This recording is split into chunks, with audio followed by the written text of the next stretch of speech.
자, 우리 오늘 은혜 받을 말씀은 누가복음 말씀입니다. 누가복음 23장 26절에서 우리 31절까지 같이 함께 교독하겠습니다. 누가복음 23장 우리 26절에서 31절까지 제가 먼저 봉독합니다. 그들이 예수를 끌고 갈새 시몬이라는 구레네 사람이 시골에서 오는 것을 붙들어 그에게 십자가를 지워 예수를 따르게 하더라. 또 백성과 및 그를 위하여 가슴을 치며 슬피 우는 여자의 큰 무리가 따라오는지라. 예수께서 돌이켜 그들을 향하여 이르시되 예루살렘의 딸들아, 나를 위하여 울지 말고 너희와 너희 자녀를 위하여 울라. 보라, 날이 이르면 사람이 말하기를 잉태하지 못하는 이와 해산하지 못한 배와 먹이지 못한 젖이 복이 있다 하리라. 그때 사람들이 산들을 대하여 우리 위에 무너지라 하며 작은 산들을 대하여 우리를 덮으리라 하리라. 함께 푸른 나무에도 이같이 하거든 마른 나무에는 어떻게 되리요 하시니라. 아멘. 오늘 이 본문을 가지고 설교 제목이 좀 특이하죠? 한번 따라합시다. 자식을 위해 꼭 들어야 하는 설교, 자식을 위해 꼭 보내야 하는 학원, 자식을 위해 꼭 가르쳐야 하는 어떤 교육, 자식을 위해 꼭 입혀야 하는 옷 다 필요 없어요. 오늘 이 설교를 꼭 들으시고 자식을 위해 들어야 하는 설교 들으시고 여러분들이 바뀌시는 역사가 있으시길 주님을 위해서 축원드립니다. 주님의 이름으로 축원드립니다. 제가 설교 제목을 잘 지어야 되겠다 생각을 하면서 지은 제목인데 아마 이게 인터넷에 올라가면 많은 사람들이 제목을 보고 클릭하지 않을까, 그런 생각이 들어요. 그렇죠? 그래서 그렇게 클릭하는 사람들은 자식을 위해서 뭔가 해주고 싶거나 혹은 해주지 못해서 또는 뭘 해줘야 할지 몰라서 알고 싶어서 또 듣고 싶어서 클릭하게 될 줄로 믿습니다. 그만큼 우리는요, 자식을 위해서 뭔가 해주고 싶고 이렇게 하면 잘 될 것 같고 이렇게 해주는 게 최선이다 라고 생각하지만 몰라요. 그리고 정말 그렇게 했는데 아웃풋이 좋지 않아요.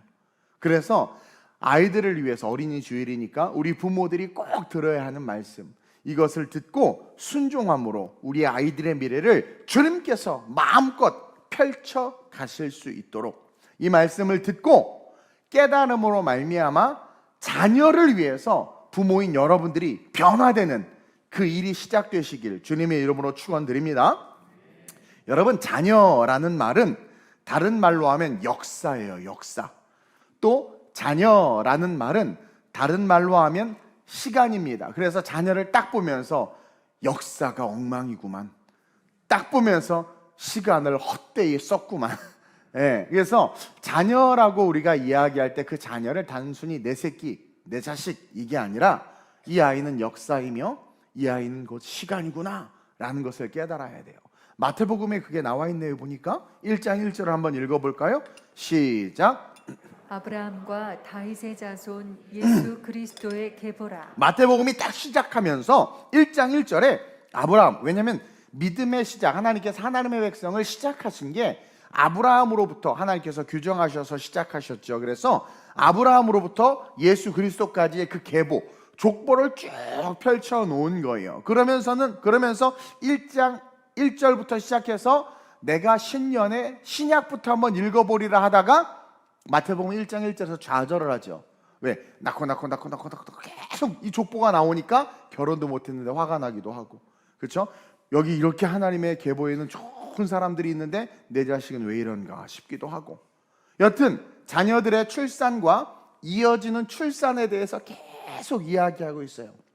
아브라함이 이삭을 낳고 이삭이 야곱을 낳고 야곱은 유다와 그의 형제들을 낳고 또 낳고 또 낳고 그리고 뭐 낳다가 우리가 아는 이새가 나오고 이새는 다윗을 낳고 다윗은 스룹바벨을 아비웃을 낳고 엘리웃을 아르아사를 맞다는 야곱은 마리아의 남편 요셉을 낳았으니 마리아에게서 그리스도라 칭하는 예수가 나시니라 하면서 족보가 끝나요. 아브라함부터, 즉 하나님이 택하신 사람으로부터 예수까지 낳고 낳는 역사의 기술은 그 계보가 지금 예수 그리스도에서 딱 멈추고 있죠. 이것은 복음을 들은 우리의 삶의 끝은 예수 그리스도가 되어야 되고, 우리는 우리의 역사와 시간이 예수 그리스도를 향하게 해야 하는 사명이 있다는 것을 깨달아야 돼요. 그리고 그것이 부모다. 부모는 아브라함으로부터, 내가 예수를 딱 믿는 순간 우리는 아브라함이에요. 아브라함이 되는 거예요. 그래서 그 믿음의 아브라함이 족보가 예수 그리스도 딱 끝남과 같이, 예수 그리스도는 뭡니까? 곧 천국문이죠. 내 자녀를 예수 믿게 해서 내 자녀를 향한 모든 것이, 내 자녀가 그 그리스도를 향할 수 있도록, 그리스도를 위해서 걸어갈 수 있도록 모든 것을 다 해야 하는 것이 보다 부모다. 그게 부모의 정의예요. 우리가 자녀들이 예수를 알고 믿고 전하고 또 하나님의 목적을 성취하는데 쓰임받는 인생들로 세워가야 하는 것이 부모의 가장 본질적인 사명이라는 거예요. 그리고 그 일을 하려고 할 때 아브라함부터 예수 그리스도가 나심까지 수많은 사람들 속에서 나타나고 흐르는 하나님의 섭리와 역사가 우리의 삶에도, 우리 자녀의 삶에도 나타난다는 것을 성경이 보여주는 거예요. 쉽게 말해서 여러분, 족보에 언급된 아브라함부터 이삭, 야곱, 다말, 라합, 다윗 다 언급할 수는 없지만 대표적인 몇 사람들만 언급했을 때 이 사람들은 온전한 사람이 아니에요. 그러니까 우리가 부모란 뭐냐? 족보에 언급된 수많은 사람들이 다 엉망진창의 사람들인데 이들이 예수 그리스도로 이어진 거예요. 밑에서부터 따지면 이 사람의 부모 컨디션들은 엉망이었지만 궁극적으로 예수 그리스도에게로 향함과 같이 부모란 인생과 역사와 시간을 통해서 내 자녀들을 어떻게 해야 돼? 예수 그리스도로 이끌어야 되고, 그렇게 이끄는 삶을 살기 시작할 때 그 인생의 위에, 그 역사 속에 하나님의 인도하심과 은혜가 흐르게 된다라는 거예요. 아브라함의 인생에, 다말의 인생에, 그렇죠? 다윗의 인생에, 마리아의 인생에 보잘것없고 형편없었지만 그들이 예수 그리스도를 자녀들이 예수 그리스도를 향하게 하기 위해서 움직이기 시작할 때 하나님의 은혜와 섭리가 같이 그들의 삶에 나타나기 시작했다라는 거예요. 여러분, 오늘 족보에 등장한 이 사람들은요, 우상을 섬겼고요, 사기를 쳤고요, 기생이었고요, 시아버지와 성적인 관계를 맺었고요, 살인을 저질렀고요, 남의 여자를 뺏은 사람들이에요. 근데 그런 자들이 예수님의 족보에 언급된 것은 그들에게 공통점이 있다라는 거예요. 이걸 배워야 돼요. 족보에 언급된 사람들은요, 기회가 왔을 때 회개했어요. 기회가 왔을 때 돌이켰어요. 그리고 나서 깨달은 그 말씀을 잘 배웠어요. 하나님의 뜻을 잘 받아들였고, 때로는 과거의 삶은 엉망이었지만 딱 깨닫고 하나님의 뜻을 깨닫는 그 순간 때로는 목숨을 걸기도 했단 말이에요. 다시 말해서 누구의 자녀로서 배운 신앙과 지식을 통해 스스로를 세운 사람들이라는 공통점을 갖고 있는 거예요. 누구의 자녀라고 언급되어 있지만 그 각각의 자녀로 언급된 그 한 사람은 자기의 삶에 역사하시고 깨닫게 하시고 다가오셔서 만져주신 하나님의 그 은혜를 놓치지 않고 붙잡고 돌이켜서 스스로 신앙을 세웠고, 그 신앙을 세운 삶을 통해서 배출된 아이들이 때로는 넘어지고 쓰러지기는 했지만 그 부모가 그 신앙 교육을 잘 시킴으로 말미암아 그 아이의 삶에 하나님의 섭리가 흘러서 어느 순간 나도 모르게 이렇게 일어나고, 나도 모르게 성장하고, 나도 모르게 아름답게 세워지는 역사가 있었다라는 거죠. 여러분, 하나님은요, 신앙의 부모들을 통해 하나님의 역사를 이루어갈 자식들을 주세요. 그러니까 내가 신앙을 잘 세워가면 하나님은 하나님의 역사를 이어가야 하는데, 그 이어가야 하는 그 사명을 신앙을 잘 세워가는 그 부모를 통해서 흘려보내주신다라는 거죠. 그래서 부모들은 그 자식들을 잘 가르칠 수밖에 없고, 그 가르침으로 말미암아 하나님의 역사가 인류 역사 속에 계속 이어지는 거예요. 그래서 자녀는 역사인 거예요. 시간인 것이고. 마태복음 1장 5절에 보면 한번 읽어보겠습니다. 시작. 살모는 나합에게서 보아스를 낳고, 보아스는 루sek에서 오벳을 낳고, 오벳은 이새를 낳고. 자, 여러분들이 잘 알듯이 여기서 등장하는 라합은 누굽니까? 기생 라합이에요. 여리고에 살던. 여리고에 숨어든 이스라엘의 정탐꾼들 12명들 정탐꾼들을 숨겨주고 목숨을 걸고 숨겨주고 그렇죠? 그들과 딜을 해서 구원을 얻은 자죠. 자신의 결단, 기생으로서 본이 되지 못하고 아름답지 못한 삶을 살았지만 기회가 왔을 때, 하나님의 정탐꾼들이 왔을 때 스스로 결단한 거예요. 그리고 선택한 거죠. 그래서 가족 모두가 구원을 받았고, 안 그랬으면 여리고의 멸망과 함께 다 자식들이 죽었을 텐데, 부모의 컨디션이 엉망이었지만 온 기회를 놓치지 않고 딱 붙잡는 그 순간 라합이 누구를 낳아요? 보아스를 낳고, 보아스 여러분들 알죠? 룻과 결혼해서 예수 그리스도의 계보에 이른 그 보아스는 어머니인 라합을 통해서, 여러분 보아스가 예수 그리스도를 예표한다고 하는데 어떻게 그렇게 인품이 훌륭한 보아스가 나올 수 있었을까? 그 엄마가 왜 기생이에요. 근데 그 기생인 라합이 자기가 경험한 신앙을 그 아들에게 잘 물려줌으로 말미암아 어떻게 된 거예요? 그 하나님의 역사에 대해서 듣고 배워서 아름답게 자라서 예수 그리스도를 낳는 혈통을 잇게 된 거죠. 부모의 리얼 신앙을 자녀가 들은 거예요.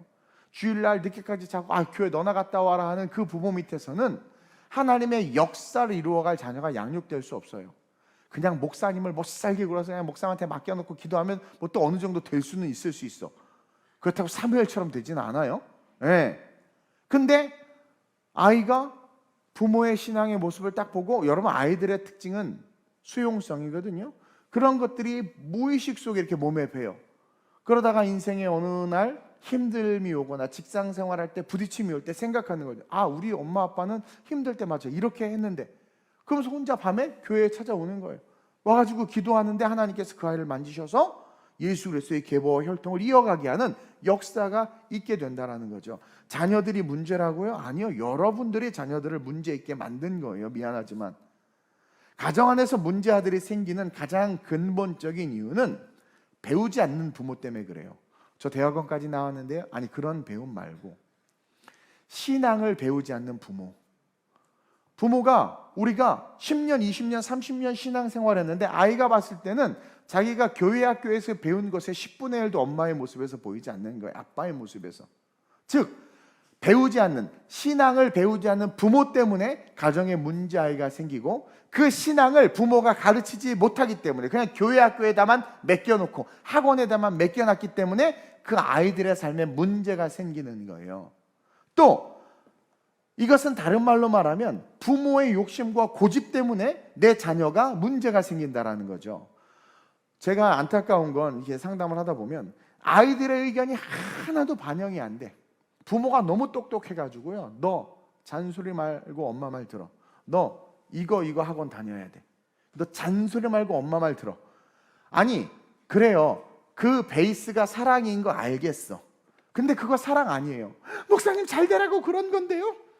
그러면 집사님의 부모님이 잘 되라고 그렇게 공부하라고 그렇게 하고 할 때 왜 그러셨어요? 물어보면 또 아무 말 못해. 뭐 어쨌든 뭐 잘 되라고 하는 거겠죠, 경험을 통해서. 근데 그렇게 해서 잘 되라고 막 아이를 몰아붙였는데 결국 잘 되지 못해. 애가 틱장이가 생겨서 오고 정신분열이 되고 반항하기 시작하고 게임에 중독되고 탈선하고.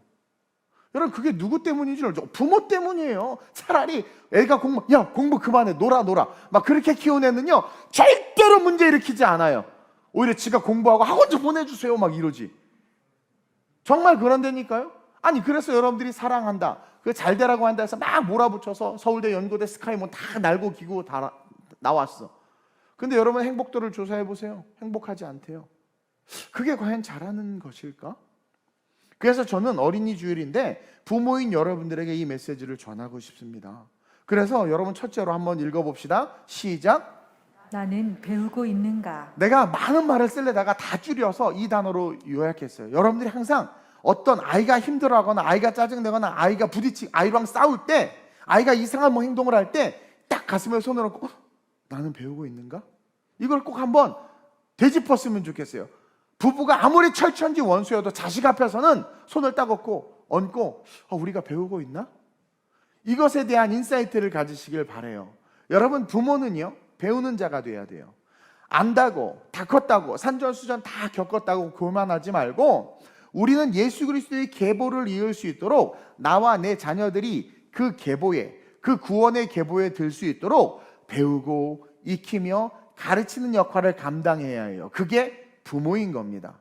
마태복음에 보면 예수님이 아이들을 향해서 어린아이들을 용납하고 내게 오는 것을 금하지 말라. 어린이 주일날 아마 이 본문을 가지고 많은 목사님들이 설교할 거예요. 저도 했었고 너무 중요한 말씀이에요. 그렇게 말씀하셨는데 왜 이렇게 말씀하셨냐면 아이들의 수용성, 즉 배움에 대한 자세와 태도 때문이에요. 아이들은 길 가다가 인상적인 어떤 지나가는 아저씨의 행동을 보고 집에 와서 막 따라해. 그 아저씨 행동을 막 그냥 수용하는 거예요. 재밌고 흥미가 있으면 그것을 받아들여서 그냥 삶에 바로 적용해 버려요. 그런 것 때문에 예수님이 아이들을 용납하고 내게 오는 것을 금하지 말라. 왜? 예수님에게 와서 예수님과 함께 교제하면서 아이들은 그 수용성 때문에 그 모습을 배우는 거예요. 예수님이 성경을 읽고 와 멋있어 보인다 막 자기도 막 책 갖고 읽고, 엄마가 독서하는 가정은요 아이가 책을 읽어요. 근데 그 목사님 우리 애가 책을 안 읽어요. 보니까 엄마가 맨날 드라마만 보고 있어. 당연히 보고 배운 게 없으니까. 아이들은요 배운단 말이에요. 그래서 예수님께서 금하지 말라고 한 거예요. 그리고 이 이야기를 지금 누구에게 하고 있냐면 아이들에게 하는 것이 아니라 아이들이 내게 오는 것을 금하지 말라. 그렇게 말하는 것은 지금 부모와 제자들에게 이야기하고 있는 거예요. 이걸 잊지 마시길 바랍니다. 아이들을 용납하라. 자, 어린아이들을 용납하고, 용납하라는 것은 아직 잘 알지 못하기 때문에 어리석어 보이고 부족해 보이는 거 알지? 그거 그냥 다 인정해 주라는 거예요. 그러면서 그들이 용납되지 않아도 될 만큼 용납할 일이 없도록 성장하게 하기 위해서 필요한 것이 뭐다? 내게 오게 하라. 내게 오게 하라. 그래서 내게 오게 하는 것을 금하지 말라. 그렇게 말한 거예요. 어리석고 부족한 자임에도 예수께 가야 하고 그 길을 막지 말라는 거예요. 그렇게 말씀하는 그 말씀이 마태복음 1장 아까 읽은 그 계보에 등장한 자들처럼 비록 지금은 연약하고 직업이 변변치 않고 뭐 삶의 모습이 아름답지 않을지라도 그러한 그들이 예수에게 오는 걸 용납하는 거죠. 막지 않는 거죠. 아니 세상에, 야 넌 공부해, 아빠가 교회 가서 예배 드리고 올 테니까. 아니 이런 부모가, 신앙은 개인적인 것인데 그렇게 말한다니까요. 그게 뭐예요? 예수님에게 오는 걸 금해버리는 거죠. 근데 뭐예요? 금하지 말아라라는 거예요. 그렇게 족보에 등장했던 연약한 자들처럼 예수님에게 다가오면 어떻게 되는 거예요? 그들이 와서 내게 말씀을 듣고 배우면 너희들이 생각하는 그 철없는 아이들이 아니라 세상을 움직일 수 있는 세상의 중심의 아이들이 될 수 있다라는 거예요. 이들이 그러면서 우리에게 잘 가르치는 자가 되라 명령하고 있는 겁니다. 마태복음 19장 13절에서 15절이에요. 시작. 그때 사람들이 예수께서 안수하고 기도해 주심을 바라고 어린아이들을 데리고 오매 제자들이 꼬집거늘 예수께서 이르시되 어린아이들을 용납하고 내게 오는 것을 금하지 말라. 천국이 이런 사람의 것이니라 하시고 그들에게 안수하시고 거기를 떠나시니라. 부모들은 세상적인 복을 받고 싶어서 애들을 예수님에게 데리고 가려고 하고, 제자들은 아무것도 모르는 아이들이 예수님에게 와서 귀찮게 굴고 복잡하니까 못 오게 하고, 이러한 상황에서 예수님께서 하신 말씀인데 이 말씀의 핵심은 아이들의 특징에 대해서 부모가 알아야 된다. 그 특징은 배움에 있다. 그러면서 너희들이 예수 앞에서 아이가 되라는 거예요. 그러니까 우리가 아이가 되라는 거예요. 아이가. 세상에 욕심을 바라고 예수에게 아이를 데리고 오는 그 부모에게 너 아이가 돼. 아이를 막는 제자들에게 너 아이가 돼. 그러면서 내게 오는 것을 금하지 말라 함과 같이 너희들이 내게 오기 위해서 힘을 쓰라는 거예요. 그러면 뭡니까? 내가 성령을 통해서 가르치고 교회를 통해서 가르치겠다. 그럼 그 가르침을 통해서 너희가 그 말씀을 배우고 성장하면 하나님의 역사와 시간이 그 아이에게 흘러가 그 아이를 통해서 예수 그리스도의 계보와 같이 그리스도의 구원과 하나님의 역사가 나타나는 인생으로 그 아이가 세워진다는 거예요. 그러면서 배움의 말씀 속에서의 배움의 넓이와 깊이가 어떠함에 따라 그 아이의 삶의 미래의 넓이와 깊이가 달라질 수 있다는 거예요. 그렇기 때문에 너희는 배우고 그 배움을 통해 너희가 먼저 넓어지고 깊어져서 아이들을 양육할 때 그리스도의 계보를 잇는 축복의 삶으로 아이들을 세우는 그런 거룩한 부모가 되라고 이야기하는 거죠. 우리는 자녀가 잘 되길 바람으로 늘 잔소리하고 아이의 의견이나 마음과 상관없이 우리가 계획하고 바라는 대로 학원 정해주고 배우기 싫은 것도 배워야 된다고 하고 강요하고 또 열심히 배우지 않는다고 다그쳐요. 다 자기 자랑하려고.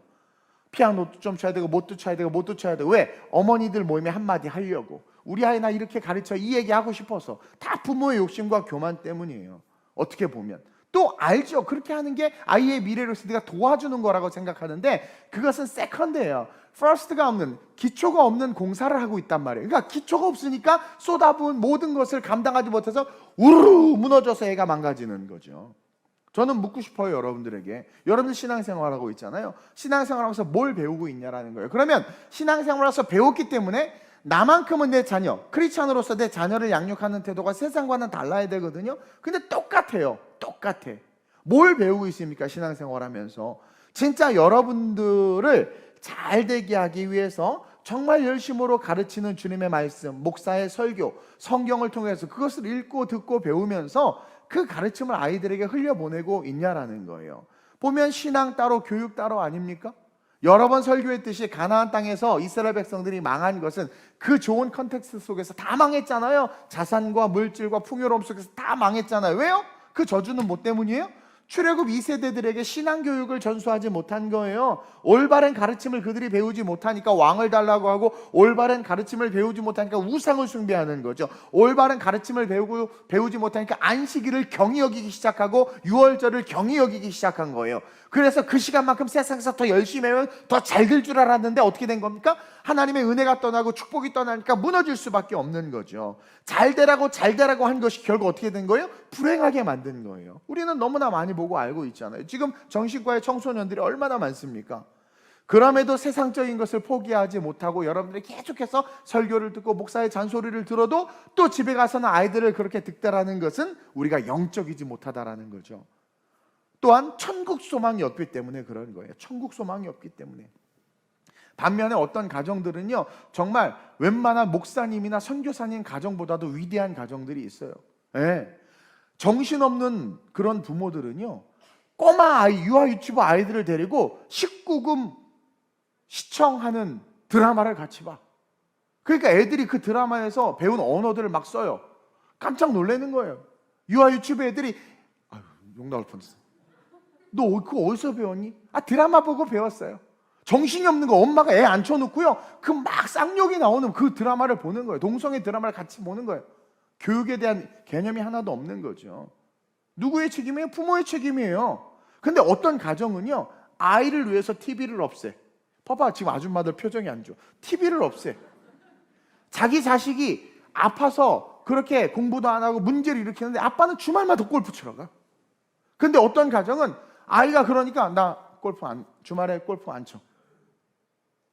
그러면서 주말을 온전히 아이들과 함께 보내는 거예요. 어색하지. 근데 그 어색함부터 시작해야죠. 애도 미치는 거야. 어색한 거야. 아빠 같이 왜 저래? 막 밥을 먹자고 그러고 막 캠핑 가자고 텐트에서 같이 있는데 미칠 것 같아, 애가. 근데 그 어색함부터 시작하는 거예요. 그 어색함부터.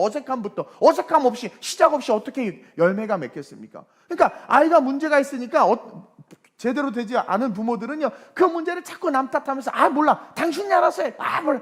근데 교회 집사고 장로고 권사예요. 막 그 아이의 미래를 버려버리는 거예요. 그러면서 나한테만 와, 나한테만. 그리고 주님 알아서 해주세요. 결국은 그 끝이 엉망이에요. 엉망이에요. 근데 이 아이를 살리기 위해서는 애쓰고 힘쓰는 거예요. 우리 교회도 한 청년이 자살하려고 하고 우울증에 있던 막 그 아이. 근데 예수 믿고 우리 교회 와서 부모가 그냥 하여튼 죄종의 말에 순종하고 하여튼 순종했어. 성기교 헌신했어. 또 애가 완전히 변한 거죠. 우리 교회 그런 케이스 너무나 많아요. 너무나 많아요. 좋은 것을 그나마 교회를 통해서 양육을 받았으니까. 그러니까 애가 바뀌니까 부모가 왔죠. 또 보면은 아니 주일 예배도 부족하다고 온 가족이 모여서 예배 드리는 거예요. 주말마다 가정 예배를 드리는 거예요. 그리고 예수님이 항상 주변의 사람들의 말을 경청하셨듯이 아이가 부모의 말을 경청하는 거야. 말도 안 되는 소리 하죠. 부모의 이성에서는 이 청소년 이거 쓸데없는 소리 하죠. 근데 들어주는 거예요. 친구가 엉뚱한 것 때문에 괴로워하는 것 때문에 자기가 괴로워하면 야 쓸데없는 거 그러게 아 그래 힘들겠구나. 정말 괴롭겠구나. 공감 한번 해줘봐요. 그때부터는 아이가 엄마 아빠의 말에 귀 기울여요. 네, understand. 밑에 내려가서 서주는 거죠. 또 TV도 없애고, 집에 신방 갔더니 교회보다 더 교회 같아 집이. 와 대박. 예. 그 교회보다 더 아름답게 꾸며놓은 거. 집이 딱 들어, 집이 너무 행복한 거. 꽃도 있고 너무 아름답고, 부자 가난함을 떠나서 그 가정 분위기를 정말 따뜻하게 만들어 놓은 거예요. 힘을 써서. 아니, 자기 자식 그렇게 사랑한다고 하면서, 그렇게 이쁘다고 하면서. 그랬더니 뭐라는 줄 아세요? 잘 때만 이뻐요 이 자식은. 그러는 거야. 예. 그건 뭐예요? 깨어있을 때는 엄마의 대적자가 된다는 거죠. 왜 대적자가 됐는지는 생각을 못 하는 거예요. 엄마가 먼저 싸움을 건 거예요, 그거는. 예. 근데 집안 분위기도 되게 예쁘게 꾸며놓고, 경건하게 꾸며놓고, 아이를 위해서 부부가 주말을 포기하고, 자기의 즐거움을 포기하고, TV를 갖다 버려버리고, 그러면서 아이들과 이야기하고, 같이 저녁 식사 시간만큼은 아빠가 아무리 바빠도 아이랑 함께 식사하려고 정말 용쓰고 애써. 그러면 애가요, 엄마 아빠가 바쁜데도 그런 걸 알면 자기도, 자기 친구와 뭐가 있어도 부모님이 우리 이번에 뭐 하자 할 때 자기도 용을 쓰고 애를 써서 거기에 참석을 해요. 아이는 수용성이 있거든요. 아무리 청소년 막 날아다니고 무서워서 김정은이 쳐들어오지 못할 정도로 그런 아이들이어도요, 부모가 자기를 위해서 뭔가 그렇게 희생하고 헌신하는데, 그것이 부모의 고집이 아니라 아이의 의견이 반영돼서 움직이기 시작하잖아요. 그 아이는 100% 움직입니다. 예. 그러니까 여러분들의 아이들이 정말 잘 되기를 바란다면, 학원 억지로 끊어주고 막 갖다 쳐넣는 것이 아니라, 밀어넣는 것이 아니라, 토요일 저녁 가족 문화를 만드는 거예요. 저녁에 둘러앉아 가족 예배를 드리고, 아이에게 한 주 동안 어떻게 지냈냐 이런 거 막 물어보고, 말도 안 해, 시덥지 않은 얘기해도 그냥 시덥게 들어주고, 막 그냥 그러면서 지지해주고 기도해주는 그런 시간을 만들기 위해서 힘을 써야 되는 거예요. 아이를 학원에 넣기 위해서 힘을 쓰는 게 아니라, 그 애들이 제일 싫어하는 소리, 야 엄마가 너한테 들어가는 돈이 얼마인 줄 알아? 애들은 속으로 해요. 누가 나한테 돈 집어 넣으래? 막 이래요. 누가 돈 쓰래? 이런다니까요. 여러분들이 몰라서 그렇지. 그리고 여러분들 그게 사랑인 줄 알죠? 아이에게는 대적하는 거예요. 아이가 좀 크면 그 나이대에 맞춰서 캠핑도 가고, 같이 레저 취미를 갖고, 아이의 나이에 따라 맞춰주는 눈높이, 섬김이 있어야 돼요. 저는 저희 아버지에 대한 좋은 추억이 거의 없어요. 기억이 별로 없어요. 사업하시느라 바빠가지고. 근데 유일하게 기억 남는 거, 같이 낚시 갔던 거.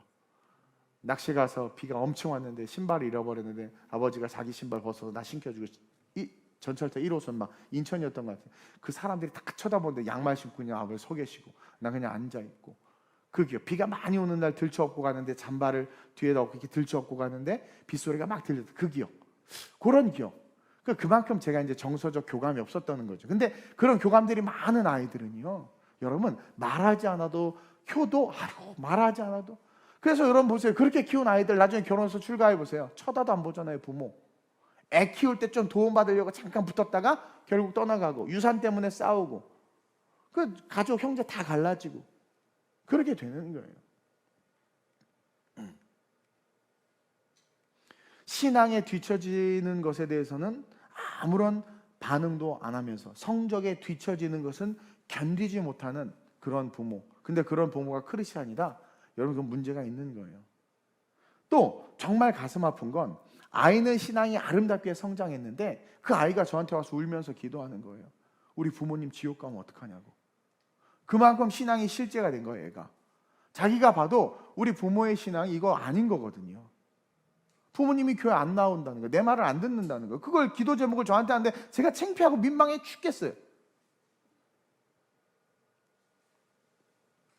그래요. 목사님, 제가 말 안 듣고 막 그럴 때는 그렇게 교회 가라고 두들겨 패고, 너 다 필요 없고 예수 잘 믿는 게 최고라. 그래서 이제 어떻게 해서 예수 믿게 해서 성령 충만함을 받았어. 그랬더니 다 이루었다 하고 부모가 막 놀러 다닌다는 거죠. 지금은 그런 부모가 안 나온다는, 정말 심각하고 슬픈 일이 아닐 수가 없어요. 여러분, 요한계시록 21장 7절에 보면 이런 말씀이 있습니다. 시작. 이기는 자는 이것들을 상속으로 받으리라. 나는 그의 하나님이 되고 그는 내 아들이 되리라. 여러분, 계시록은 마지막 때에 대한 이야기고, 아주 무서운 이야기고, 아주 본질과 가장 가까운 이야기인데, 여기에 천국에 대해서 기록하고 있어요. 이기는 자는 이것을 상속으로 받으리니, 이것이 뭡니까? 나는 그의 하나님이 되고 그는 내 아들이 되리라. 이것을 한마디로 말하면 구원받는다 이거예요. 근데 구원받기 위해서 전제 조건이 뭡니까? 이기는 자. 제가 여러 번 설교했어요. 이기는 자. 이긴다라는 것은 뭐를 전제로 하는 거예요? 싸움을 전제로 하는 거예요. 싸움이 없이, 어떤 시합이 없이 어떻게 이기고 지구가 갈라집니까?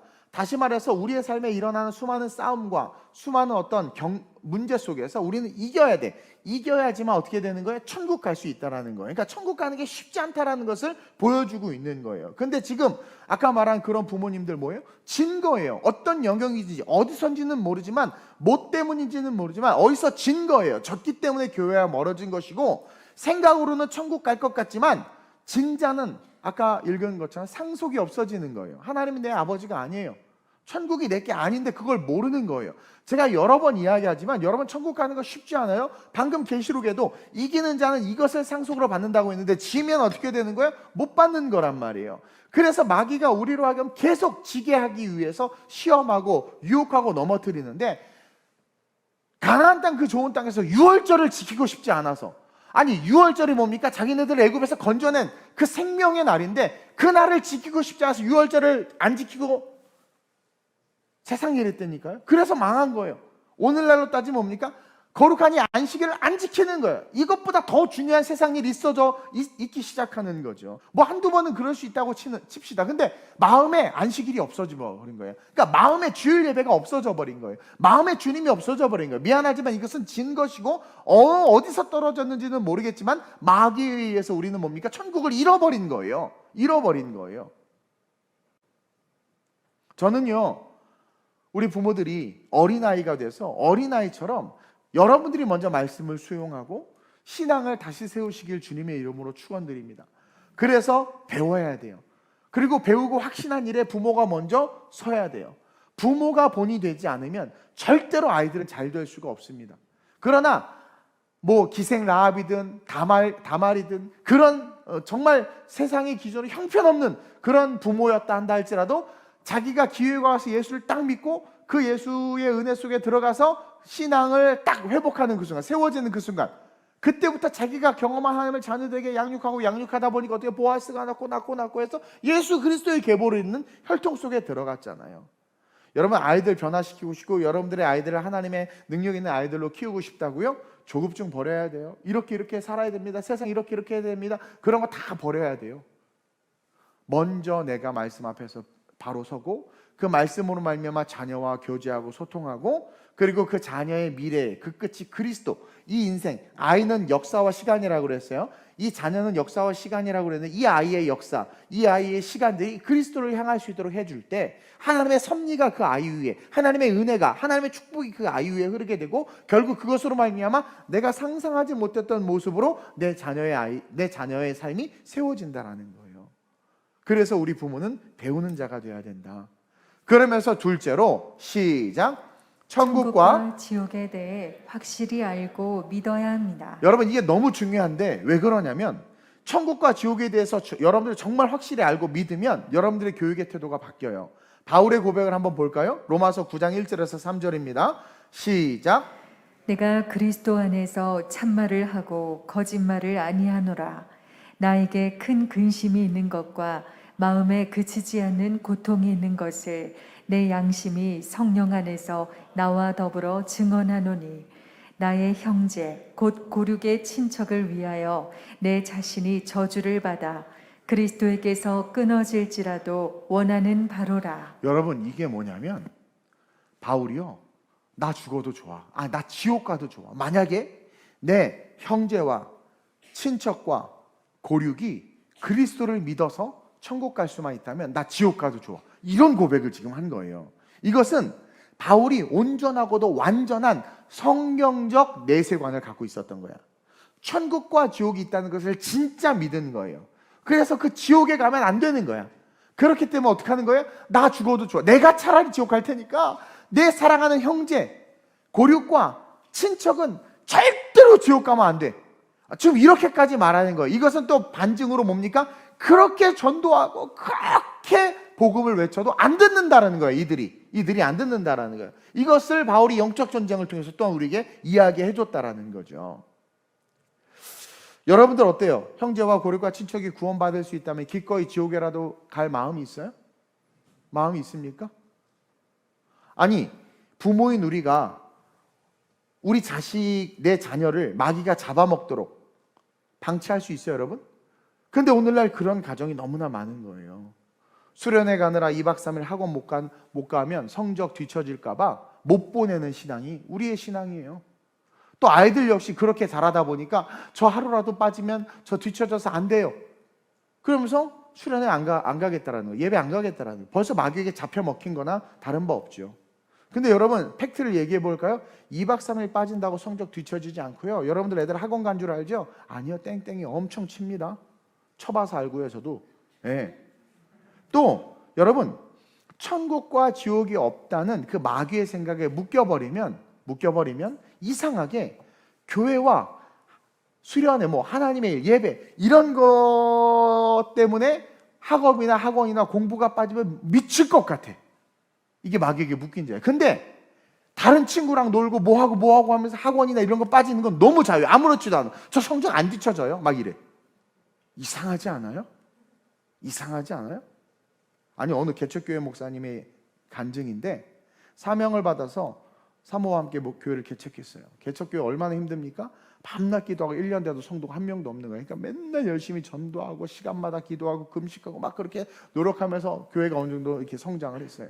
근데 어느 날 보니까 자기가 전도한 저 집사 자식은 그렇게 주일날 뛰며 찬양하며 예배하며 성령이 충만함을 받아서 부르짖어 기도하고 교회에서 열심히 봉사하는데 어느 날 보니까 정작 목사 자기 자식은 예배에도 안 나오고 있다는 거예요. 그것이 깨달아지는 순간 충격을 받은 거예요.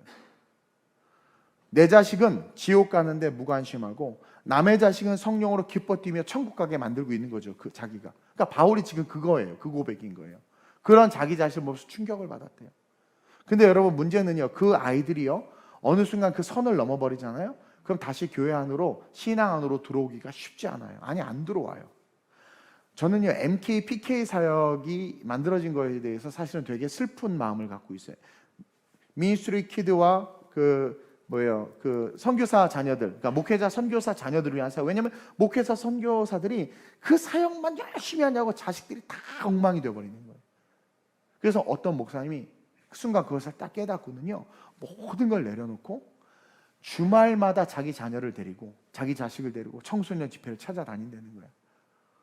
건강하고 아름다운 집회를 찾아다니면서 아빠가 목사인데 그거 다 띄고 애하고 같이 예배를 드리는 거예요. 아이하고 옆에서 같이 예배. 그리고 또 주일이 되면 또 자기 교회에서 열심히 설교하고 하지요. 왜냐면 목사니까. 그러다 주중에는 모든 시간을 아이에게 할애한다는 거예요. 아이에게. 그 아이 하나 살리려고. 생각해보니까 내 새끼가 지옥의 불바다에서 뒹굴고 있는 게 보이는 거예요.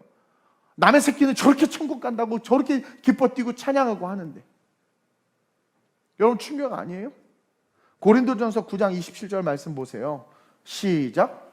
내가 내 몸을 쳐 복종하게 함은 내가 남에게 전파한 후에 자기가 도리어 버림이 될까 두려워함이로라. 우리 부모들은요 자기의 몸을 쳐 복종시켜야 돼요. 우리 교회 누구라고 말 안 하지만 애가 교회만 나와서 봉사하고 섬기면 소원이 없겠대. 그래서 그렇게 했어. 만들었어. 그때 뭐라는 줄 알았어요? 누군지 말 안 할 거예요. 알래나? 아우 목사님 우리 맨날 교회에서만 살아요. 내가 화가 나가지고요. 그럼 다시 나이트 다니고 날라다니고 하게 하세요. 여기까지 말이 나왔지만 참고 기도하세요. 이게 얼마나 우리가 간사하고 못됐습니까? 애들이 그냥 그렇게 방황하고 타락하고 막 세상에 있을 때는 울면서 우리 다른 거 필요 없대. 다른 거 다 필요 없대. 성공이 뭐고 나는 용돈 안 줘도 좋대. 그냥 예배만 나오고 신앙생활만 잘하고 그냥 나쁜 습관 좀 끊고 그랬으면 좋겠다. 그렇게 기도해. 그러면 뭐든 다 하겠대. 그렇게 됐어. 성전 청소도 안 해요. 와서. 그리고 한다는 말이 목사님 좀 그만 좀 불러내래. 교회 일을 하는데 왜 우리 애를 불러서 하니?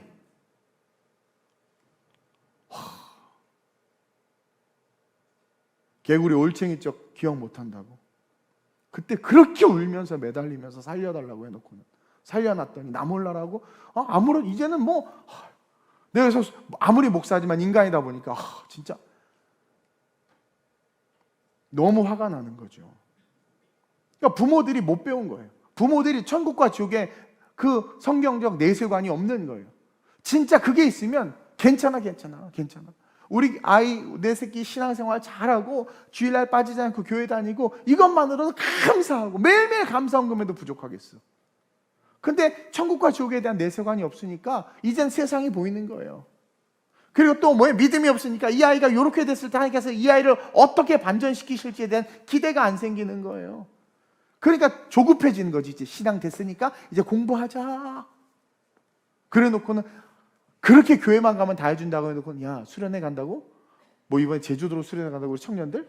야 너 가지마 너 시험 봐야지. 자격증 따야지. 이번에 제주도 청년국 수련회 가는데 안 보내기만 해보세요. 세상의 가치관을 버리고 성경적 가치관을 가지고 아이들을 키워야 되는데, 아니 세상의 가치관을 가지고 잘 키워서 대기업도 다니고 연봉도 높고 결혼도 잘해서 잘 산다고 쳐요. 교회 안 가고 신앙 잃어버려. 그제서야 또 눈물로 기도하는 거예요. 근데 안 돌아와요. 여러분 쉽지 않아요. 그뿐입니까? 부모와의 관계도 멀어져요. 부모와의 관계도 멀어져요. 제가 100% 예언하고 단언하건대 여러분들이 신앙을 잘 세우잖아요. 죄송합니다. 개 날라리 같은 애들도요 돌아오고 바뀌어요. 하나님이 가만 안 둬요. 부모의 신앙을 통해서 자녀에게 복이 가요. 그래서 문제가 생기고 문제가 생길 때 부모가 신앙 안에서 올바른 삶을 딱 세워보세요. 죽이 되든 밥이 되든 아이 몰래 아이 상관없어요. 일단은 자기가 딱 서보세요. 100% 그 아이 돌아오고 회복됩니다.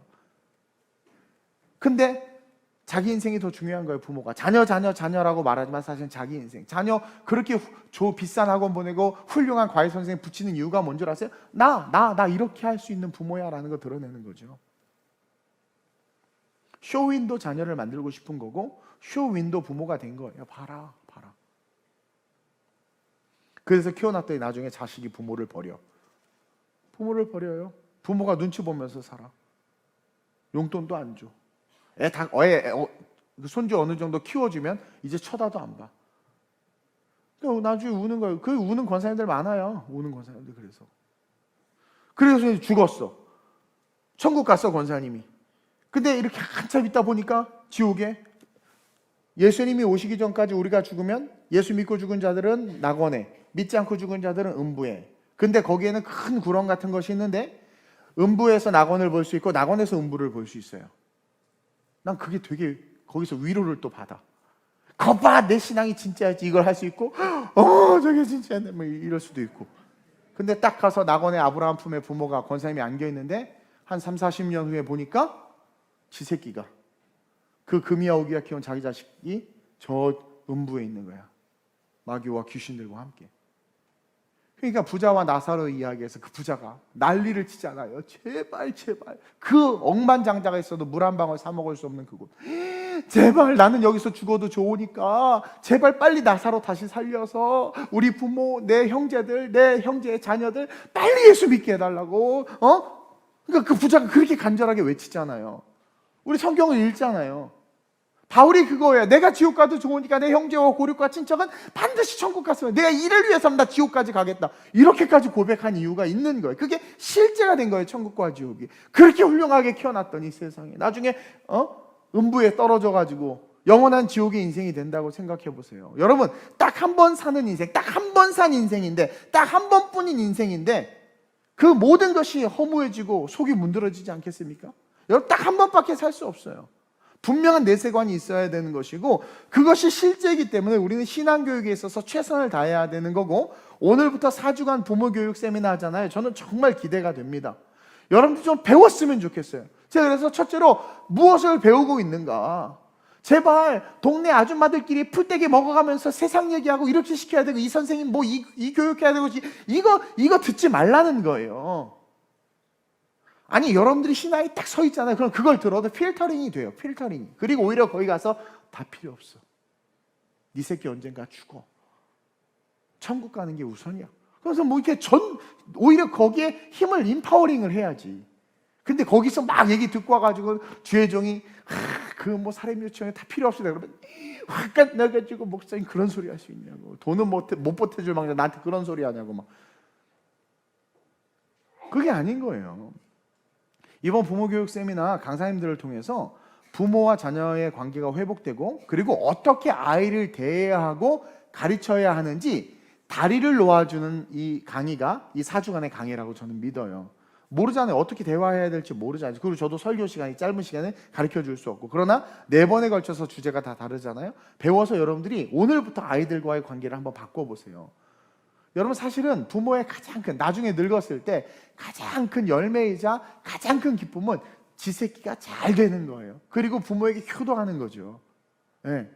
근데 그것은 다른 거 필요 없어요. 여러분들이 신앙 안에서 여러분들이 쓰면 자연스럽게 그렇게 돼요. 자연스럽게 그렇게 돼요. 자연스럽게. 옛날에는 효자들이 많았는데 요즘은 효자들이 없다면서요. 효자들이 없게 우리가 양육한 거예요. 네. 오늘 본문에서 예수님이 십자가를 지시며 가니까 그 모습을 보고 많은 여인들이 안타까워하면서 울고 있는 장면이에요. 근데 그때 우리 주님이 하신 이 말씀, 이 메시지를 가슴에 새기면서 말씀을 마칠 건데 한번 읽어봅시다. 28절이에요. 오늘 본문 28절 시작. 예수께서 돌이켜 그들을 향하여 이르시되 예루살렘의 딸들아 나를 위하여 울지 말고 너희와 너희 자녀를 위하여 울라. 여러분 보세요. 예수님이 십자가 지고 가니 너무 불쌍해서 막 울고 주여 어떡합니까? 우는데 예수님이 그러는 거죠. 예루살렘의 딸들아, 오늘을 살고 있는 우리 모두를 상징하는 거예요. 예수 믿는 우리 가족들을 상징하는 거예요.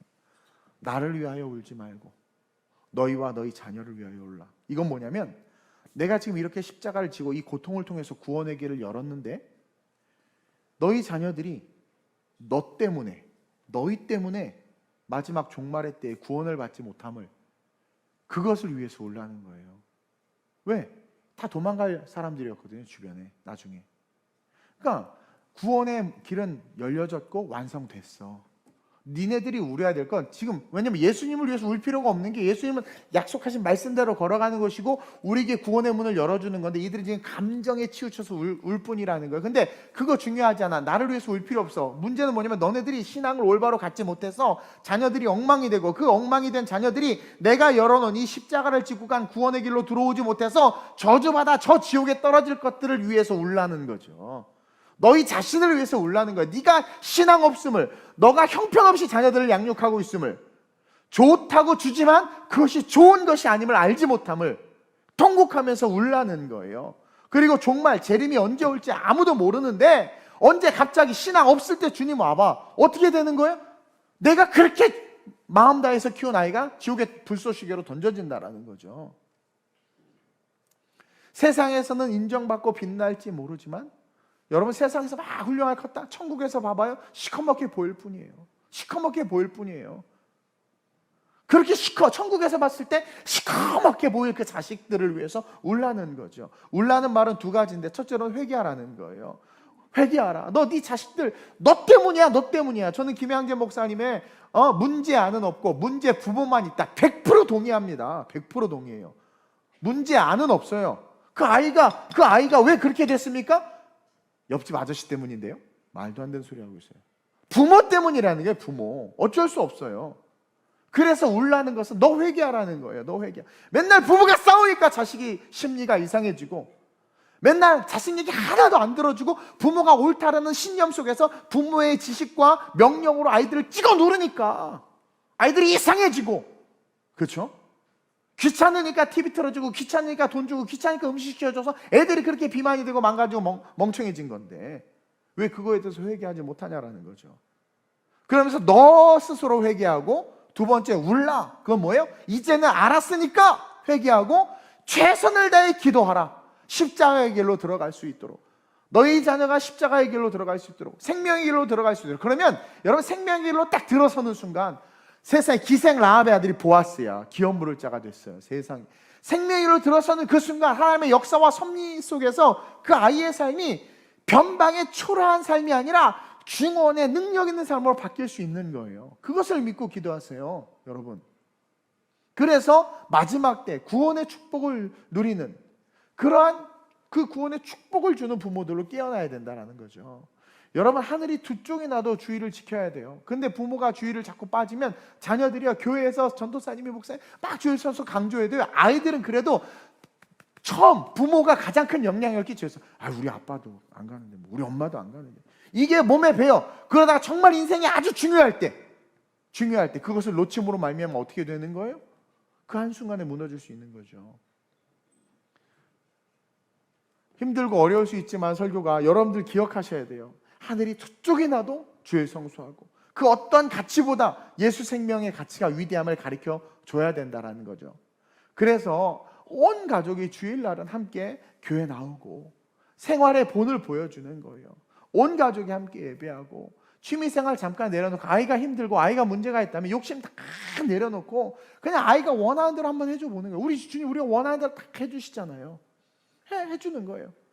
그러면서 이것들을 수용하고 여러분들이 먼저 어린아이와 같은 부모들이 돼서 말씀의 수용을 잘해서 잘 받아서 그것을 아이들에게 흘려보내기 시작할 때 내가 키우고 싶은 아이의 모습보다 더 큰 모습으로, 내가 바라는 아이의 모습보다 더 위대한 모습으로 그렇게 성장할 수 있다는 거죠.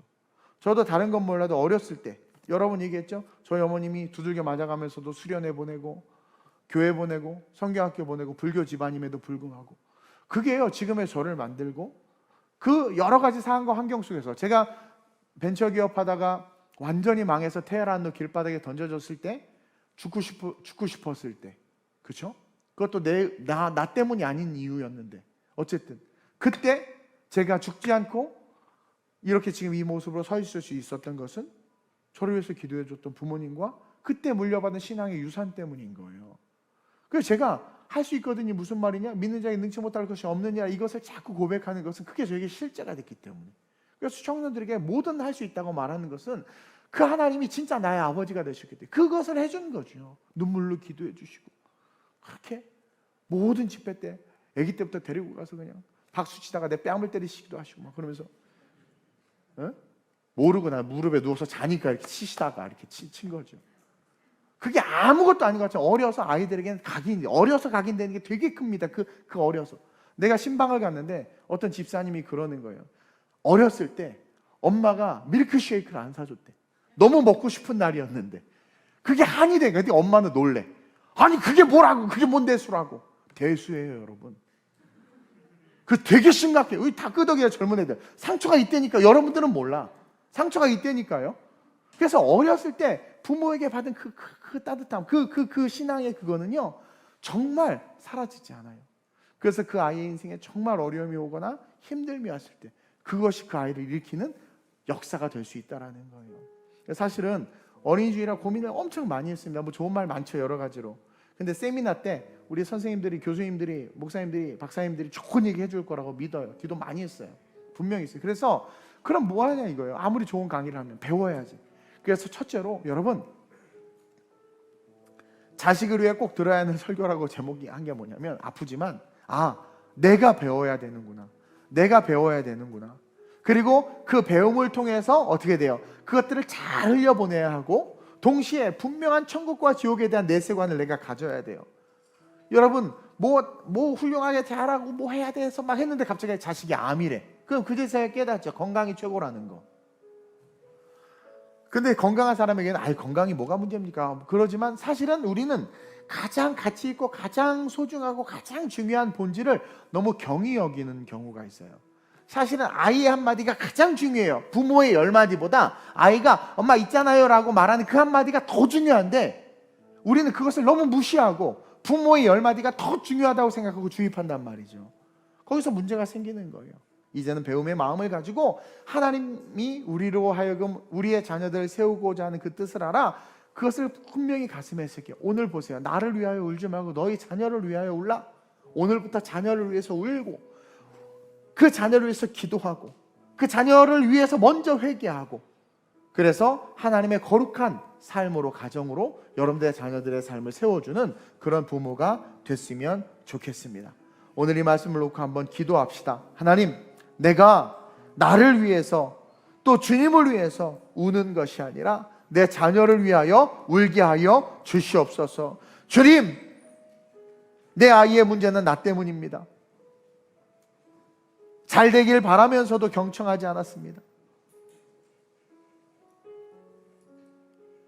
나중에 후회하지 않도록 내가 비록 초라하고 연약하지만 내 자녀에게만큼은 신앙의 유산을 물려주기 위하여 내 몸을 쳐 복종시키게 하시고 나중에 다 잃고 나서 후회하고 나중에 음부에 떨어져서 후회하는 것이 아니라 온 가족이 함께 낙원에 머물다 주님과 함께 천국 가는 그것이 가장 중요하다는 것을 기억하며 다시 한번 신앙의 마음을 회복하고 새롭게 할 수 있는 그런 부모 될 수 있게 해달라고, 우리의 우리됨을 내려놓고 신앙으로 아이들을 양육할 수 있는 성령 충만한 우리가 될 수 있게 해달라고, 우리 자신을 위해서 부모인 우리가 배움의 부모 될 수 있게 해달라고, 세상의 틀을 버리고 말씀 안에서 정말 신앙을 가졌기 때문에 그 신앙 안에서 아름답게 자녀를 위해서 중보하는 부모 될 수 있게 해달라고, 우리 주님을 한번 불합심으로 전심으로 기도합니다. 주여, 하나님, 오늘날 이 시대가 하나님 멸망으로 치닫고 있습니다. 청소년 아이들이 아무렇지도 않게 어려서부터 알지 않아야 될 것들을 알고 타락하고 탈선하고 부모들과의 대화하는 법을 잃어버리고 이루 말할 수 없는 하나님 연약한 모습들이 우리 아이들에게 있음을 봅니다. 그럼에도 불구하고 우리 부모들은 본질은 보지 못한 채 현상에 머물며 세상에서 아이들에게 잘 사는 법을 알려주고 그들을 세우기 위하여 헌신하고 노력하지만 결국 그것이 헛되고 헛됨을 하나님 나중에서야 깨닫고 후회하는 모습들을 많이 보게 됩니다. 하나님, 우리가 말씀 안에서 신앙 안에서 먼저 어린아이가 되지 아니하면 결단코 우리 자녀들을 제대로 양육할 수 없음을 고백합니다. 다시 한번 오늘 이 거룩한 어린이주일 회개하는 부모들 되게 하여 주옵소서. 내가 아이들에게 신앙의 본이 되고 있는가? 아이들을 위하여 가정 환경과 가정의 모습들을 내가 아름답게 꾸미고 있는가? 아무리 화가 나도 아이 앞에서 싸우지 않는 원칙은 지키고 있는가? 아이들의 말에 경청하고 있는가? 내가 신앙의 부모, 집사, 안수, 집사, 권사, 장로로서 아이들에게 부끄럽지 않은 모습으로 가정에서 살아가고 있는가? 남의 자식들은 주님 안에 성령의 충만함을 받아 기뻐 춤추는데 나는 내 자식의 신앙을 방관하고 있지는 않았는가? 하나님, 돌아보며 회개하며 내 자식들을 위해서 울 수 있는 부모 될 수 있도록, 내 자녀들을 위해서 울 수 있는 부모 될 수 있도록 성령의 역사하여 주옵소서. 4주간 배움의 시간을 갖습니다. 그 4주간 하나님 전문가들에게 잘 배워서 부모 자녀의 대화법을 익히게 하시고 소통하는 법을 익히게 하시고 미디어에 중독된 아이들을 어떻게 신앙 안에서 성경적으로 이끌어야 되는지를 배우게 하시고 상처받은 아이들을 어떻게 위로하며 상담해야 되는지를 배우게 하시고 말씀 안에서 자녀들과 함께 교제하며 하나님 영원을 살아가야 하는데 그 영원 속에 헤어짐이 아닌 그 영원 속에 천국에서의 함께함의 축복을 누릴 수 있는 그 우리 모든 가정들 될 수 있도록 성령의 역사하여 주옵소서. 나사렛 예수의 이름으로 명하노니 오늘로부터 가정의 회복이 임할지어다. 부모와 자녀 간의 회복이 있을지어다. 회복의 역사가 있을지어다. 우리의 연약함을 용서해 주시고 성령 안에서 회복된 아름다운 가정으로 우리 교회 모든 성도의 가정들이 일어나게 하여 주옵소서. 이스라엘에 하나님이 주신 그 큰 축복이 결국은 이스라엘을 망하게 하고 멸망하게 하는 도구가 되었습니다. 손에 아무리 좋은 축복이 있어도 좋은 도구와 좋은 물질과 좋은 환경과 좋은 교육 시스템과 좋은 배움의 자리가 있다 한다 할지라도 신앙의 교육이 없다면 결국 가진 모든 것을 잃어버릴 수밖에 없음을 봅니다. 그러나 nothing의 인생이라 한다 할지라도 80의 모세가 아무것도 없이 인생 헛살았다 하며 미디안 광야 그냥 한복판에 앉아 그렇게 인생의 끝을 바라볼 때 올바른 신앙이 그에게 들어가 그가 그 신앙을 붙잡자 하나님 위대한 인생을 일어선 것 같이 하나님 신앙은 모든 것입니다. 신앙은 모든 것입니다. 그 모든 것이 되는 그 신앙을 위하여 그 신앙의 유선을 물려주기 위하여 그래서 우리의 자녀들이 예수 그리스도에게로 향할 수 있도록 하기 위하여 배울 수 있는 배움의 열심을 내는 우리 부모들 되게 해 주옵소서. 천국과 지옥이 분명히 있다는 확신을 가지고 가장 가치 있는 것은 천국인데 그때 가서 땅을 치며 후회하는 것이 아니라 딱 한 번 살 수 있는 이 인생 그 영원한 천국을 바라보며 내 아이에게 줄 수 있는 최선이 무엇인가를 돌이켜 묵상하고 그 최선을 위하여 때로는 TV를 없애고 때로는 여가 활동을 멈추고 아이와 함께하는 시간들을 확보하며 가정의 분위기를 행복하고 따뜻하고 아름답게 꾸미며 아이와 함께 이야기하고 교제하는 시간들을 만들어내기 위해서 힘쓰고 애쓰는 그런 부모들 될 수 있도록 주님 역사해 주옵소서. 하나님, 아이들은 부모를 보고 배웁니다. 세상에도 맹모지 삼천지교라는 말이 있듯이 우리가 하나님을 가까이 하게 하고 부모가 하나님을 가까이 하며 그 신앙의 유산들이 눈을 들어 바라볼 때마다 보이는 삶을 만들어 줄 때 하나님이 그들을 키우고 세우심을 믿습니다.